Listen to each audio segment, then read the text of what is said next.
Alright guys, good day sa aton dira nga mga bossing, sa aton dira nga mga followers, and for those of you who have been waiting for our next feature, we are so blessed today because we are here sa isa ka lugar kung sa diin palaan man nato no, hilig kita sa mangga pero ilang nga pangalan niya the mango tree. So base iban sa inyo, nakakaon na diri, nakatambay na diri, nakapakasal na diri, naka-events na diri, but we will be knowing the history behind the brand Mango Tree. So we are blessed subong kay hindi lang kung sino ang aton nga guest, no? Hindi lang ang kung sino manager nila or tao nila, but ang tag-iya mismo si Ma'am April is here with us. Ma'am April, thank you for having us. Thank So you. to keep this going, no? Ma'am April, Mango Tree. What's the history of Mango Tree? Okay. So this was started in 2004. Wow, 2004. No? Conceptualization pa lang to Mm. time ito in 2004. And then my brother was the one who started this. Okay. So the idea for the Mango Tree restaurant, it came to mind mga 2004 and then na-formalize siya in 2005. So that was 20 years ago already. Yes, wow. Grabe. So it was just it was more of tambay lang baladi ang nagatambay di ang friends ng brother ko. And then naisip na nahamala ko na siya sa friend niya nga, Jay, nga, why not nga ginatambayan natin yung balay? Just turn it into a restaurant na lang. So from there, it was very quick. The transition from the idea itself, it took only a few months. And then November 2025, we opened our doors. Wow. Tapos ang landscaper at that time sa to was our mom. Wow. Our mom has a love for plants and so siya lang ni ang nagkuha lang siya sa mga plants from our home in Lambunao and gindala di. Wow. And then naging continue on na lang naman. So fast forward kita in 2010, kami abi born and raised kami sa mga magulang ko. There are 4 of us. Yes. We were born and raised in Manila. So lagi kami nagstay here. Okay. So, kabalo kami mag-Ilonggo because sa balay, bawal Yes, ang Tagalog. But ako, I moved here in 2010. Okay. So, he asked me if I can help him with the restaurant. And eventually, turned over na ang management and the ownership to me. Wow. So 2010, ma'am. 2010. Oo. Wow. That was the time nga, I never imagined nga ma-silo ko from Manila to Iloilo. But I fell in love also with ang amon nga restaurant with Iloilo, and I've been here ever since. Wow.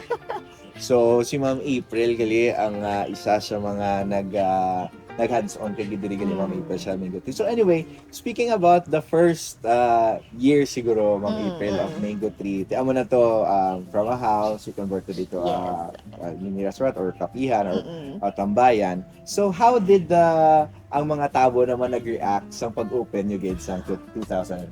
Honestly, when we opened this, it was a restaurant and inuman. It was more a bar. It was more a bar. It was open from 4 p.m. and then ma-close at like 1 a.m. So it was more of a gathering place para sa mga friends ng brother ko. Amo na. But when I took over, hindi ako abi pala inom. Hindi ako abi pala inom. So I wanted it more of a family restaurant. Yes. So in transition naman siya from being a bar to a restaurant na gidya. So more of family gatherings, like mga dinners yung sa at night. Amo na. So from then on, naisip man namon nga we have the space. So because we want family gatherings here, why not offer it for events? Wow. Like, so that was in 2010 na Yes. nag-start.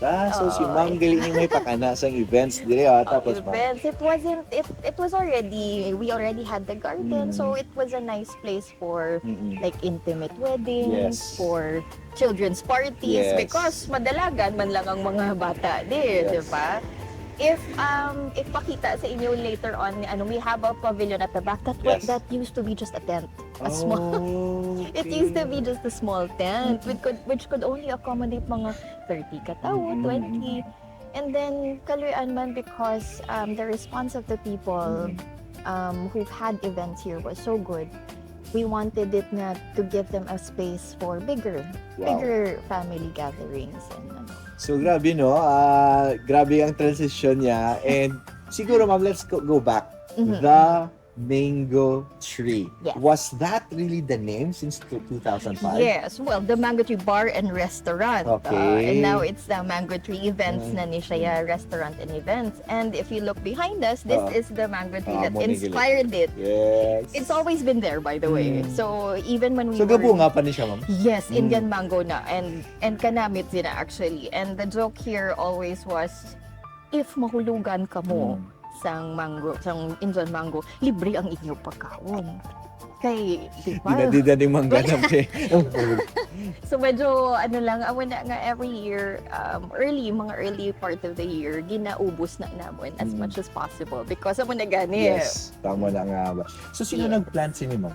Actually, that's the part that we're not sure because even our mom doesn't even know who planted that. Oh, it has been there. But it's been there. And I remember when we were kids, kasaka-saka pa kami nahulog na ang brothers ko a number of times. And it's still growing and it's growing with us. So there you have it.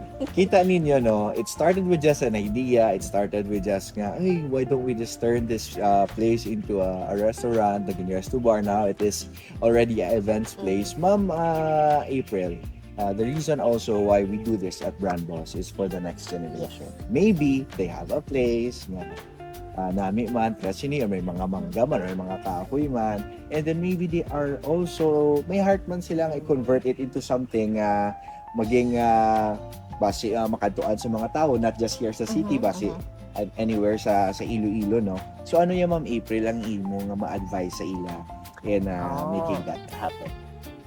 Focus on the people. When I say the people, it's the people who work for you, who work with you, the people who help you like mentors and friends and the other people who openly you nurture relationships like that, because in this industry, in any industry naman, word of mouth also, it's faster than any marketing or any, because when people like what you do, when people feel like they're respected and seen, they share it with other people.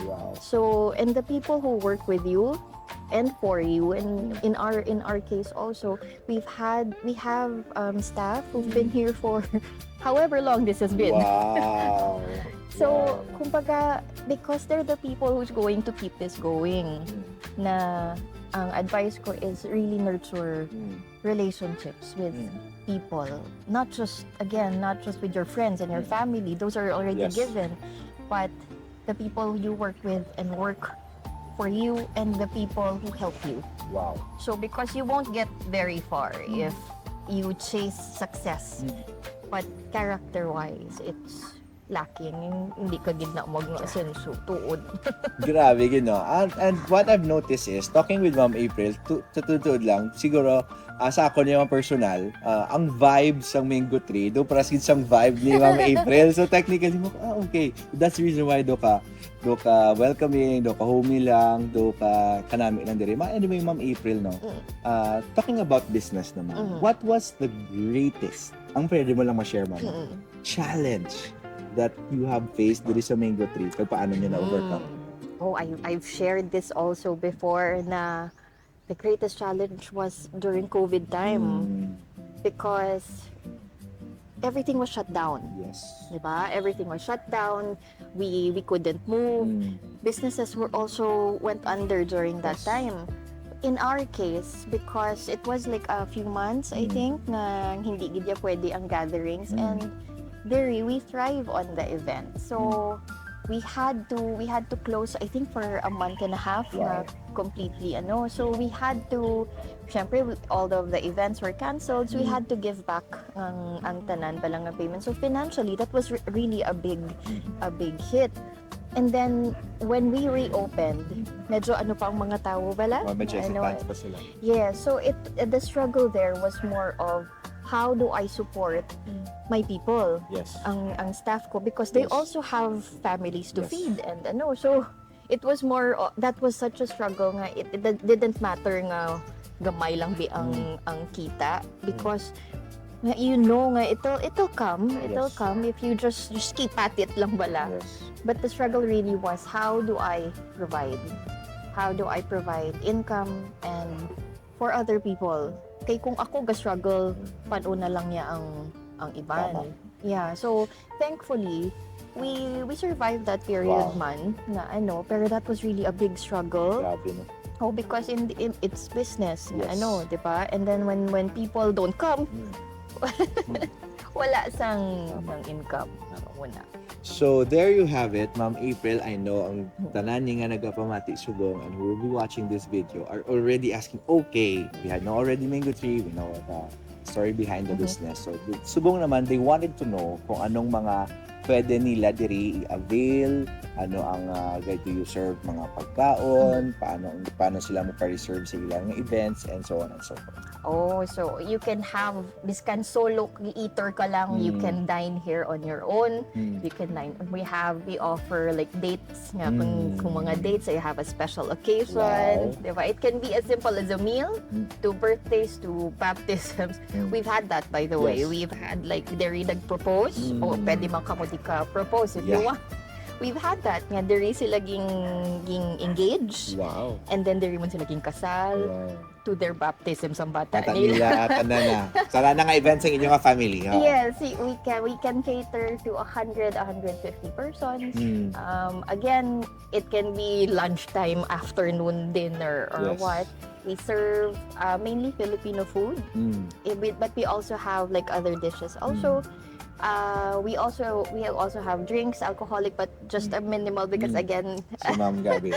Because kami ni Ma'am, di kami hilig mag-inom. Yes, but of course, we welcome man niya if amo na iya ang inyo nga gusto nga offering. Yes. So yes, please do come. So there you have it. Ma'am April, salamat din sa time. Last question. Yes. If we will come back in time, 2010, from Manila, you move in here to take over sa sininga business. Will you do it again? I actually would. I would. There's a struggle to it, especially in the beginning. Yeah. But I found that when you really like what you're doing, you do it again. I would do it again. So there you have it. If you are a business and you want to be featured next, please comment down below and message us. And kung wala pa ikaw nakatapak, nakasulod, naka-inquire, just go in here sa Mango Tree, located diri sa may, ano ginawa ang exact address dito? Oh, we are located in 28 Guzman Street, Mandurriao, Iloilo. We're open from 10 a.m. until 9 p.m. So 10 a.m. to 9 p.m. every day, Ma'am. Every day. Every day. So there you have it. God bless everybody, Ma'am April. Thank you very much for having us. Kag namin giding manggaga pangita nako kundi indire kay para mahulugan para libre ang food. But anyway, see you on our next video. God bless everybody.